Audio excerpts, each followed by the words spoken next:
Four words, one stolen Hyundai, zero remorse. In a shaky Instagram reel, an 11-year-old boy with a handgun giggles, "Just bump him, bro." Seconds later, headlights lock onto a lone cyclist, the metal crunches, and the children inside the car erupt in laughter. That video posted for clout did more than reopen a routine hit-and-run. It hurled seasoned detectives into a nightmare, the youngest alleged murder crew New Mexico has ever seen. This story isn't just about a crime, it's about a culture where tragedy becomes content. Stay until the end, because the unanswered questions about parenting, policing, and the price of online fame might leave you looking twice at every autoplay in your feed. But first, let's pedal back to the moment a brilliant physicist took his final ride. May 29, 2024 began like any other pre-dawn commute for Dr. Scott Dwight Habermehl, a 63-year-old Sandia National Labs physicist who loved clearing his mind with a 4 a.m. bike ride. His reflective vest caught the glow of street lamps, twin red lights blinked behind him, and a helmet sat snug over graying hair. Moon Street was quiet until 4:40 a.m. Neighbors heard nothing. They simply discovered debris, a mangled road bike, shoes flung 30 feet, and a man curled on the asphalt in a pool of crimson. Paramedics worked furiously, but the impact had crushed Scott's skull, shattered his face, and pushed rib fragments into his lungs. He died before sunrise. Police noted telltale clues, the bike's rear light still flashing, gouge marks that suggested a rear impact strike, and paint flakes hinting at a silver vehicle. Yet no witnesses came forward. A woman who dialed 911 had spotted only the wreckage. She mistook Scott for a woman because the scene was so chaotic. Within hours, detectives canvassed intersections for cameras. One lens pointed straight at the crash site, but the homeowner didn't answer the door. Frustration mounted. The only breakthrough came 2 blocks away. An abandoned silver Hyundai, its driver's window spider-webbed, ignition punched, and front fender dented in a perfect arc matching the bicycle's down tube. Still, fingerprints were smudged, and interior DNA belonged to dozens of prior joyriders. Scott's widow, Jamie, locked his ghost bike in the garage. Investigators, starved of leads, filed the case as inactive pending new information on September 24, 2024. The world moved on until an 11-year-old's Instagram reel shattered the silence 9 months later. It started with an anonymous tip during a dreary February afternoon. Detective Maria Torres was slogging through backlog when dispatch patched in a nervous middle school counselor. "Someone posted a bicycle murder," the voice trembled, "and the kid showing it off is, 11. The counselor texted a link. Torres clicked. The reel opens inside a moving car at night. Phone flashlight flickers. A boy later identified as Messiah Hayes 11 waves a Glock clone like a toy. Off camera, a deeper teen voice commands, "Just bump him, bro, you like bumping?" Tires screech. Metal meets flesh. The camera jerks, capturing a windshield splatter and a high-pitched chorus of laughter. Messiah brags, "Look where I hit her, her whole face went boom." Shot ends. Torres knew instantly. The hood flash matched paint samples from Scott's ghost bike. Warrants flew. Officers swarmed Messiah's uncle's house where the boy lived. They found him in Spider-Man pajamas, scrolling through IG notifications about his viral hit. In the dining room lay spiral notebooks marked Mirror Exercise Confidential, but detectives cared more about a Samsung phone with the same username as the reel. Forensics pulled GPS data that traced the stolen Hyundai's joyride, matching every mile to Scott's route. Messiah spent the night in the interrogation suite CYFD had no juvenile bed. He devoured McNuggets, asked detectives to stay because he was bored, then lawyered up. Legally too young for jail, he was transferred to state custody the next morning, charged with an open count of murder, conspiracy, and leaving the scene. But Messiah wasn't alone in that car. The grainy windshield reflection hinted at least 2 more silhouettes. Jonathan "Johnny" Overbay, 13, had a probation appointment for an unrelated burglary when 2 plainclothes officers interrupted the session. Body cam footage shows Johnny flop onto the lobby couch, moaning, "What? I didn't do nothing." His mother arrived minutes later, sobbing as detectives described dashboard video she was about to see. By day's end, Johnny was booked on first-degree murder, conspiracy, unlawful handgun possession, and hit-and-run. William Will Garcia, 15, surrendered in a Walmart parking lot after his parents convinced him by speakerphone. "We're right behind you, keep your chin up." Will sat stone-faced through Miranda warnings, then requested a lawyer.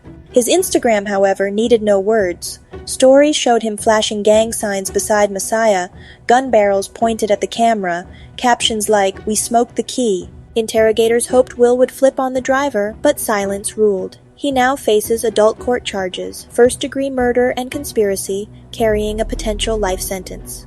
Messiah's feed also tagged a user named Elgung515, leading investigators to Elijah Engel King, 15 Will's best friend. Elijah initially denied being present. A teacher recognized his voice in the reel's audio and tipped Crime Stoppers. A grand jury indicted him June 11, 2025. He's held without bond, pleading not guilty. Meanwhile, Johnny folded first. Facing video evidence and a prior record, he accepted a plea to second-degree murder, the harshest juvenile term New Mexico allows. He will remain in custody until age 21, then face supervised release. Scott's family called it a legal ceiling far below moral justice. Messiah's legal path is murkier. At 12, he's too young for adult transfer, yet prosecutors filed an open count of murder to keep options flexible.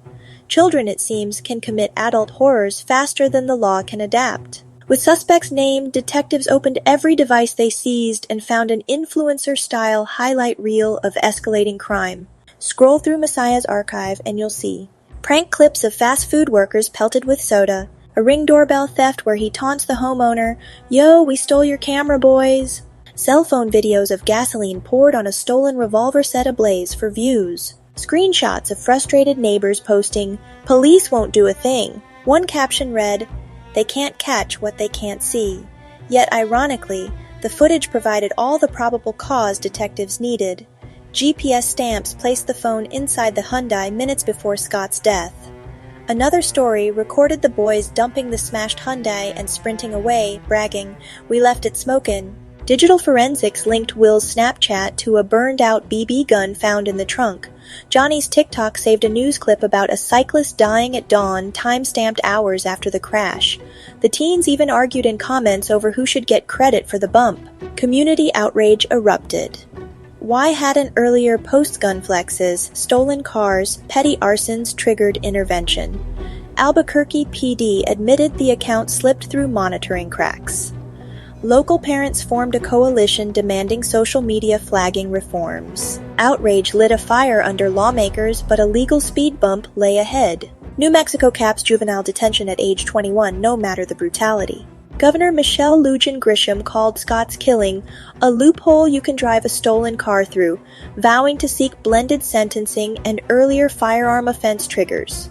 Opponents argue that expanding juvenile penalties risks warehousing kids without rehabilitation. The debate intensifies daily, echoing through statehouse corridors and neighborhood Facebook groups alike. For Scott's widow, legislative timelines feel glacial.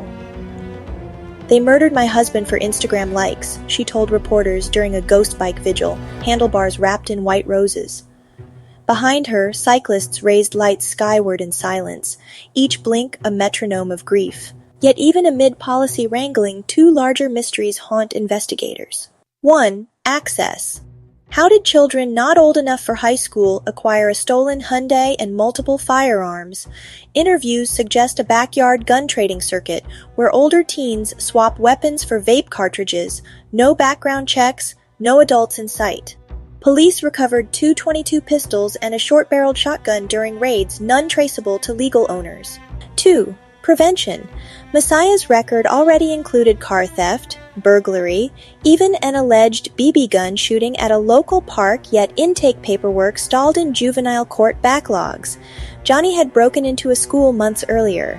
Each red flag fluttered in bureaucratic wind, never stitched into a banner bright enough to prompt intervention. Advocates now call for a digital early warning system that aggregates juvenile arrests, school suspensions, and social media threats into a single dashboard. Civil libertarians counter that predictive policing of children borders on dystopia.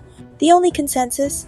The current system failed Scott, failed the kids, and fails every passerby who thinks a bike lane at dawn is safe.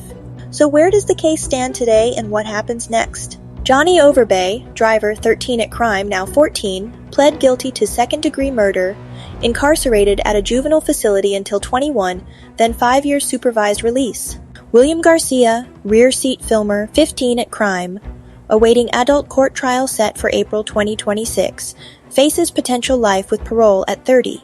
Elijah Engel King, backseat instigator, 15 at crime, indicted June 2025, pretrial detention without bond, pleads not guilty.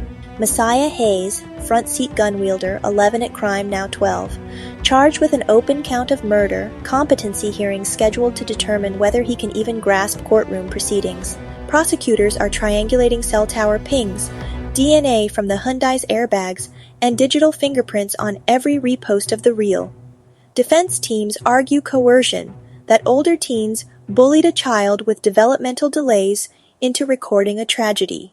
The jury pool will have to weigh intent against age, brain science, and internet peer pressure. But beyond verdicts lies a tougher reckoning. Some crimes imprint because they're shockingly rare, others because they're terrifyingly new. This one is both. A murder executed for views by kids barely taller than the steering wheel. Social media analysts note that the reel's engagement spiked the moment laughter met impact. Algorithms pushed it to similar interest feeds in 6 states before Instagram moderators yanked it. Psychologists warn that virality rewards risk over empathy, gamifying cruelty for hearts and LOL emojis. Parents now grapple with phone handoffs like they're passing loaded weapons. Schools host assemblies on digital empathy, yet students secretly airdrop the banned video as modern contraband. The reel has become urban legend. Have you seen the bump clip? A chilling rite of passage. Meanwhile, bike commuter groups petition for protected lanes, citing Scott's death as Exhibit A. They place white spray paint ghost bikes across Albuquerque, QR codes on frames linking to donation pages for the Habermale family and cycling safety nonprofits. But perhaps the most searing image comes from a Sandia Lab colleague who biked with Scott for years.